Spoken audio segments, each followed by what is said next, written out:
4 to turn about to Matthew 14 to 25 to 30. During the 4 watch of the night, Jesus went out to them walking on the lake.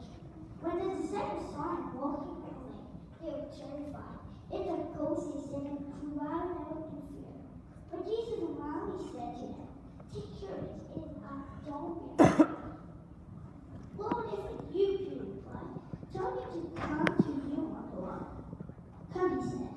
Then Peter went down out of the boat, walking on the lake, and came to Jesus.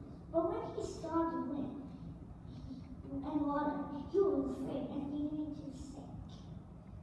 And he cried out in fear, "Lord, save me."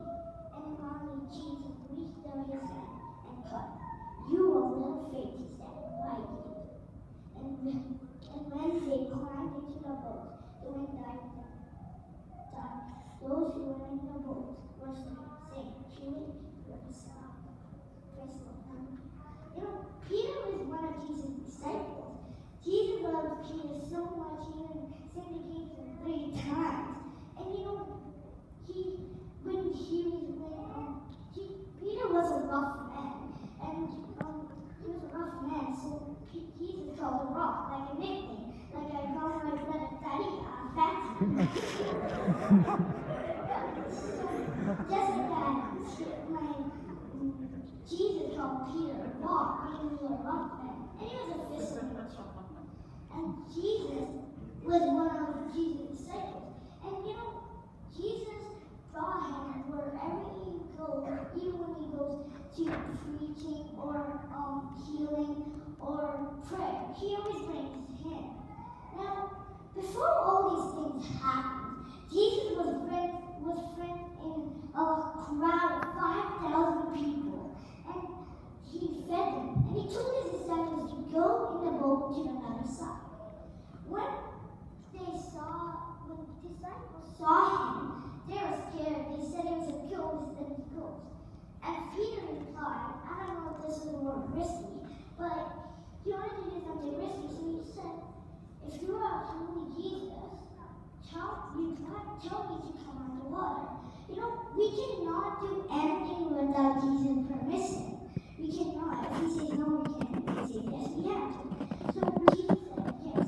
So Peter got down in the boat, and his focus was on Jesus, but then he quickly turned around and saw the wind and water. Then he started to be afraid.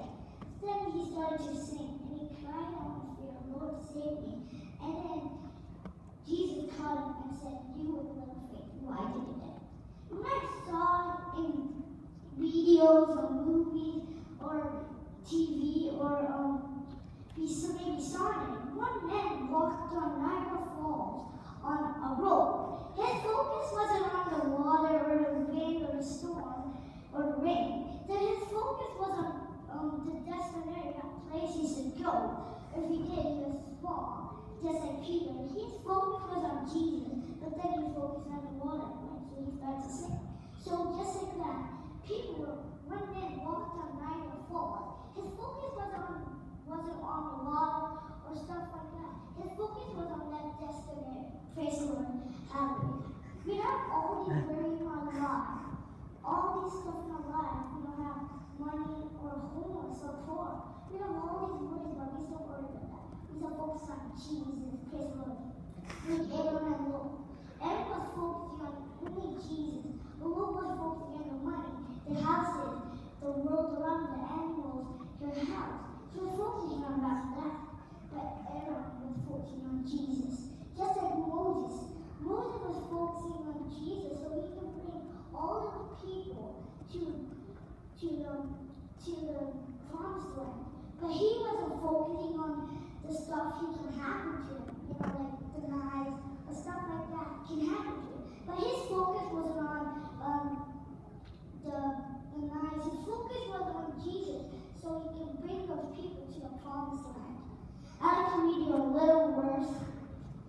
Let's turn our Bibles to Colossians 3, verse 2. It says, "Set your mind on things above, not on earthly things." Speaking of setting your mind on things above, what do you mean about above? had Jesus. We only focus on that, not on earthly. How about earthly things? What is about earthly things? We can have a car castle, homeless, no friends, no homes. We don't have all the worry about that. We don't focus on that. We don't focus on Jesus.